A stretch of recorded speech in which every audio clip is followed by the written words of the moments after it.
Gracias por esperarnos, ya estamos de vuelta, estamos conversando con Jesús Contreras, catedrático de la Universidad de Barcelona en España. Él tiene una especialidad que es la que vamos a abordar ahora. Y te pregunto, Jesús, ¿qué es esto de investigar el comportamiento en el consumo de los seres humanos? Bueno, a ver, los seres humanos hemos consumido siempre. A mí me interesa ahora particularmente el consumo alimentario por varias razones. Por una parte porque es algo que hacemos todos los días, de una u otra manera. Si no lo hacemos, también es una cuestión que debemos problematizar. Además, en el caso del consumo alimentario, tiene una dimensión biológica, fisiológica y otra estrictamente cultural, ideológica, simbólica. Y eso para mí es como un interés añadido, ¿no? Entonces, en el caso del consumo alimentario, pero probablemente esto lo podríamos decir de cualquier otro sector o cualquier otro aspecto del consumo, a mí me interesa, diríamos, qué comemos, dónde comemos, cómo comemos, cuándo comemos, con quién comemos, también qué no comemos. ¿Por qué comemos lo que comemos? ¿Por qué comemos cuando comemos? ¿Por qué comemos con quién comemos? ¿Por qué comemos lo que comemos según dónde comamos? ¿Por qué comemos lo que comemos según dónde comamos, cuándo comamos, con quién comamos, etcétera, etcétera? Porque, en definitiva, este conjunto de circunstancias o de variables son los que nos pueden permitir comprender por qué hacemos lo que hacemos, en el caso del consumo, pero que, además, en el caso del consumo alimentario, tiene no solo una dimensión fisiológica, tiene una dimensión moral importantísima también, porque al fin y al cabo es una necesidad. Desde el punto de vista fisiológico que tú has enfatizado, sí. ¿Qué puedes aportarnos como reflexión de tus investigaciones? Bueno, a ver... Bienvenido, muchas gracias. Gracias. A ver, diríamos, podríamos decir que a lo largo de la... Un poquito de azúcar, por favor. Yo mismo. Gracias. A lo largo de la historia, podría decir que la historia de la humanidad en buena medida es una historia de su alimentación. Luego se fueron incorporando otras necesidades. Bueno, siempre hemos tenido otras necesidades, ¿no? Pero la alimentación es una fundamental. Si no comemos, morimos. En cambio, si no nos vestimos, pues según donde vivamos no pasa nada, ¿no? Bueno, podría no pasar nada. A ver, tampoco conviene caricaturizar las cosas, ¿no?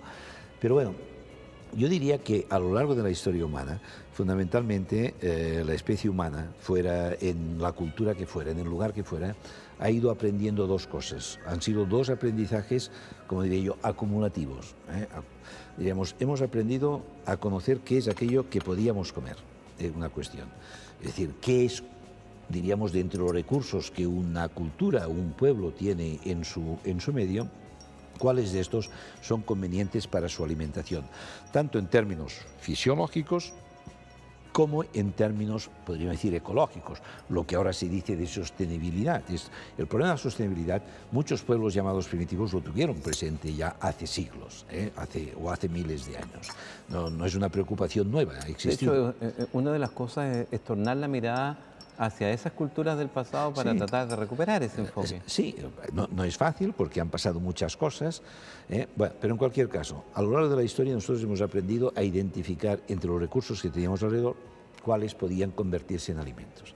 Eso no ha sido suficiente porque, diríamos, cualquier pueblo, y esto hasta hace 4 días, incluso ahora podría decirse, sabe que la disponibilidad de esos productos, de esos recursos que uno ha considerado alimentos comestibles, pues pueden tener oscilaciones en su acceso, por razones estacionales, por razones climáticas, por enfermedades o epidemias que puedan afectar a esos recursos, sean animales o vegetales o lo que sea. Y entonces ha tenido que aprender también a mantener su inventario alimentario, en el sentido de conservar, diríamos desde antiguo, salar, ahumar, secar, han sido recursos para alargar la disponibilidad de esos alimentos.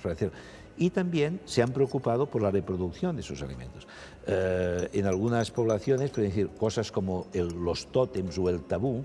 ¿Qué diferencia hay entre un tabú alimentario de una sociedad primitiva y en términos jurídicos que utilizamos hoy como coto o veda, coto de caza, o veda, o coto de pesca, o lo que sea.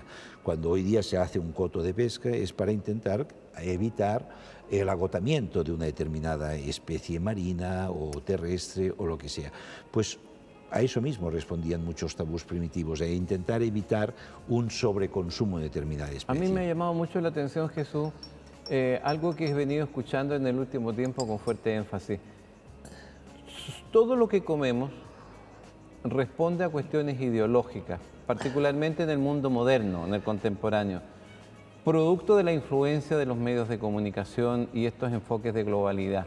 ¿Qué reflexión tienes tú sobre eso? No, diremos, es curioso, a la publicidad se la culpa de todo. Yo hago una pregunta a menudo, pregunto a mis estudiantes o en una conferencia, me dicen, ¿ustedes creen que la publicidad influencia el comportamiento de las personas? Y la respuesta casi general es sí. A continuación pregunta, ¿a ustedes les influencia la publicidad? Y la respuesta general es a mí no. Hay una contradicción ahí, es decir, ¿no? Es una cosa... Va. A ver, recuerdo también una anécdota que se atribuía a un empresario americano que le pregunta, oiga, ¿usted no cree que el dinero que está gastando en publicidad es como tirarlo? Y dice, sí, yo sé que el 50% del dinero que gasto en publicidad lo tiro, pero el problema es que no sé qué 50% es. O sea, no se sabe, hay estudios de esto, pero claro, son estudios, diría yo, un poquito volátiles, por decirlo de alguna manera.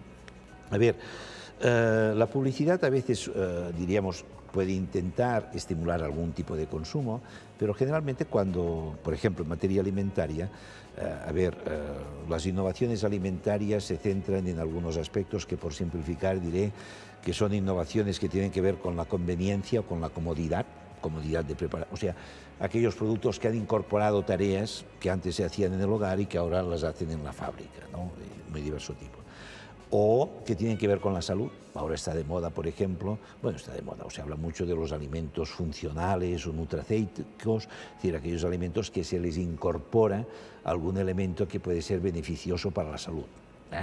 Probióticos, prebióticos, cosas de este tipo. Y luego también está el placer, el hedonismo propiamente dicho. Bueno, el enfoque social, ¿no? Esa es la dimensión social de la alimentación. Es que la dimensión social siempre ha estado presente porque, claro, es decir, yo siempre he dicho que cuando nosotros cocinamos, cocinamos para. Y cuando comemos, comemos con. Hoy se habla mucho del individualismo alimentario y es verdad que, diríamos, hay muchas personas que comen solas o que hacen ingestas solas. Pero eso no quiere decir que hayamos perdido la comensalidad, esta dimensión de convivialidad, de compartir los alimentos o de ingerirlos, diríamos, en comunidad.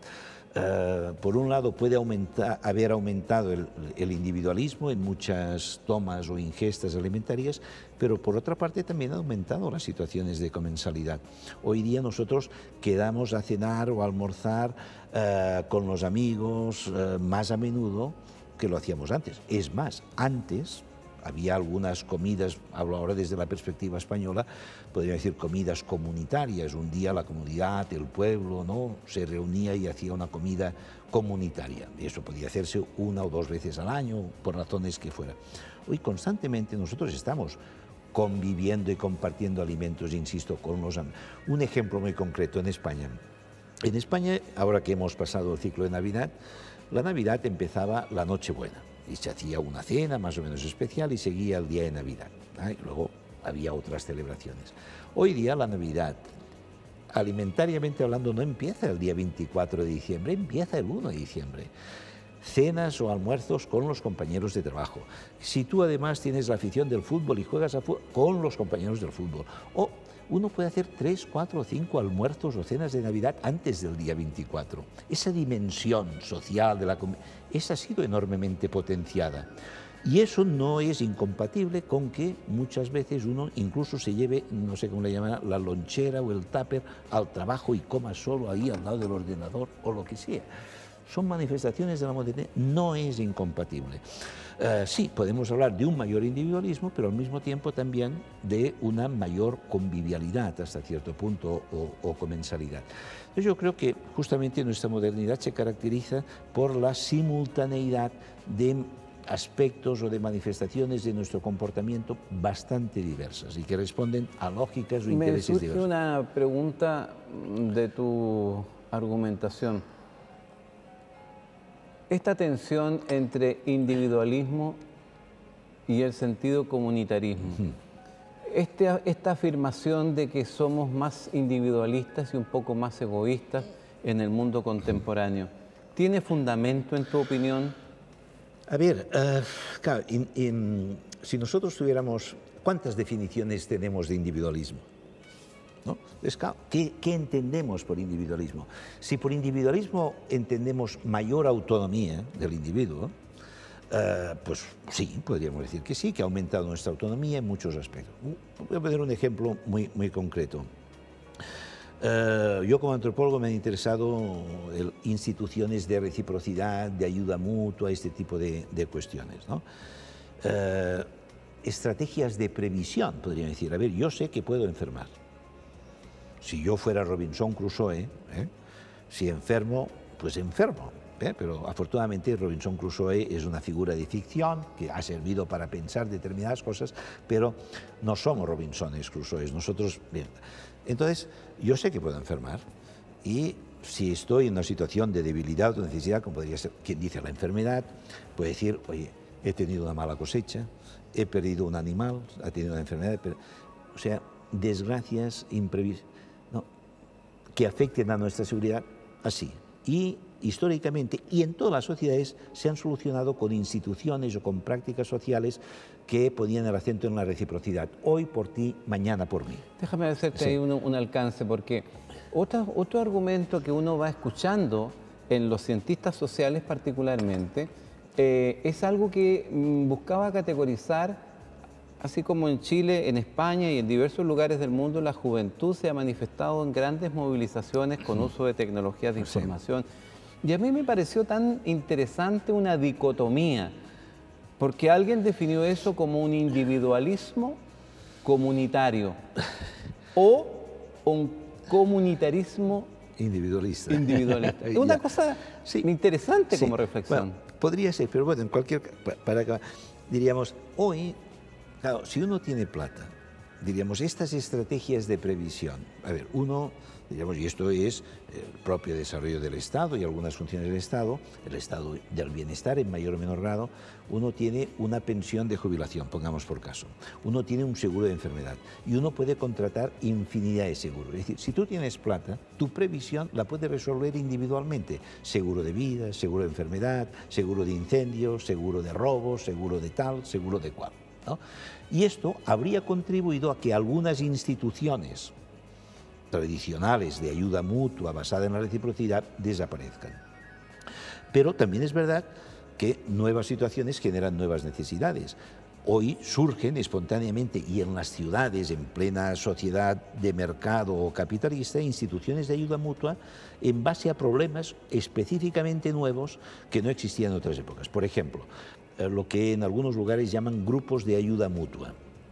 Tú tienes un hijo, por ejemplo, diríamos pues que pueda tener una discapacitación o lo que sea, resulta que hoy día trabaja hombre y mujer, entonces diríamos no es fácil, diríamos, renunciar a un trabajo asalariado porque eso repercute también en la totalidad de los componentes de la familia, etcétera, y entonces personas que tienen el mismo problema se agrupan, incluso a veces sin que se conocieran previamente, para organizar cómo resolver prácticamente con sus propios recursos ese problema. Ahí ¿no? surge una pregunta como consecuencia lógica.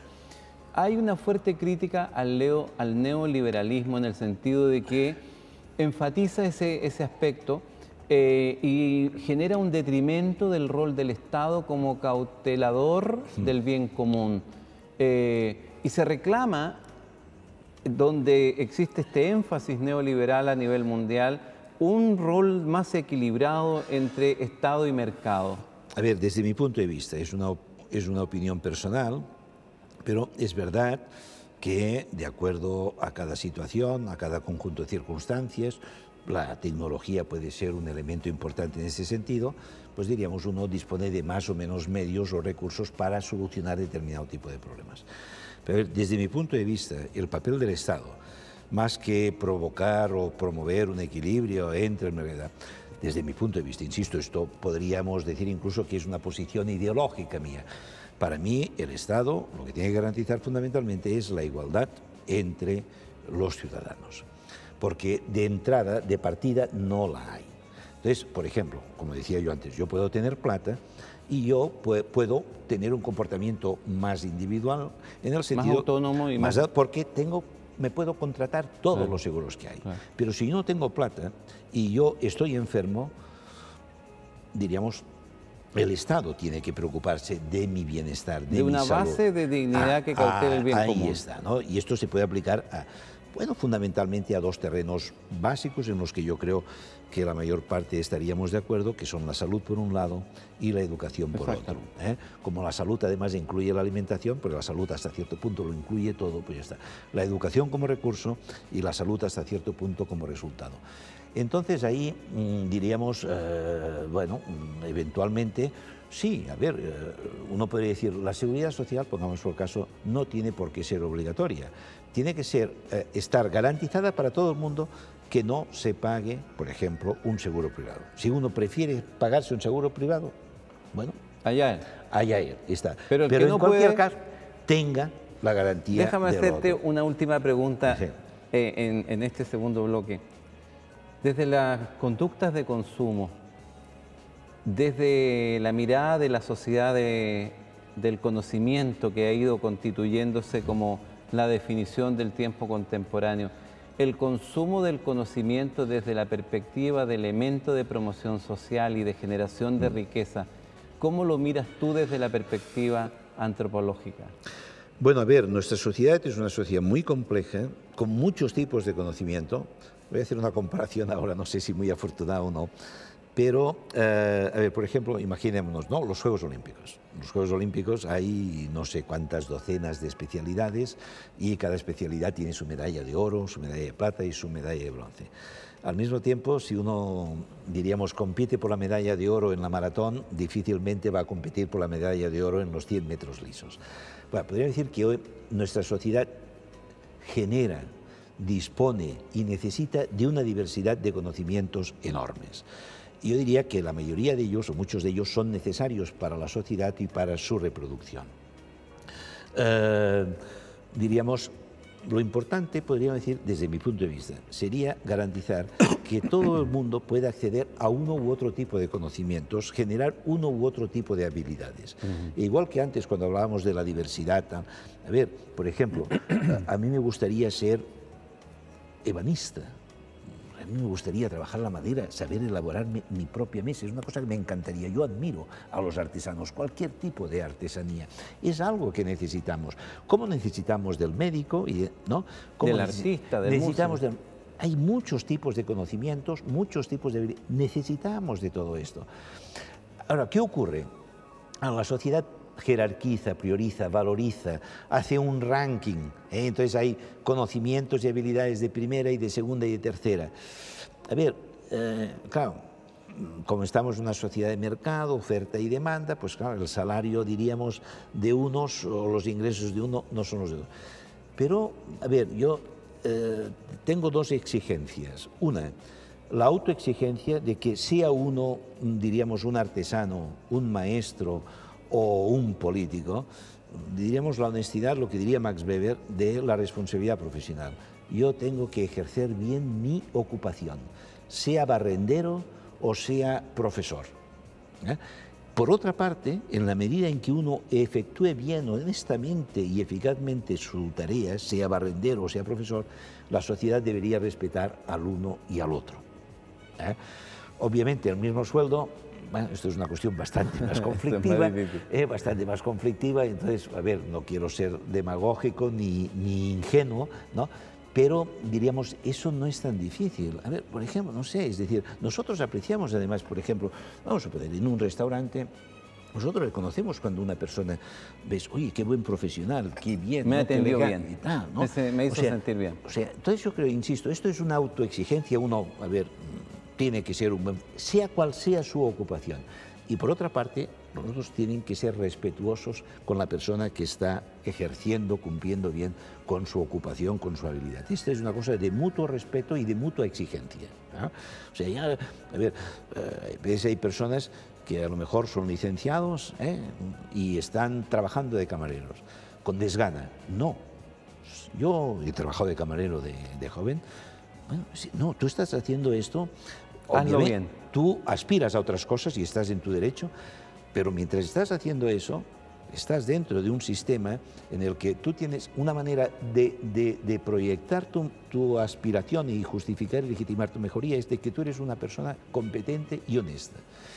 Y al mismo tiempo, ¿no? Yo creo que eso sí, es una mutua exigencia y no siempre esto se da, ni en un sentido ni en el otro. Hemos conversado con Jesús Contreras, un catalán. Bueno, déjame hacer... Yo soy andaluz de nacimiento, pero criado en Cataluña, pero no quiero renunciar a mis orígenes. Vale, pues muchas gracias y un honor haber podido estar acá. Con ustedes nos encontramos en un nuevo programa de Nuevas Miradas. Hasta pronto.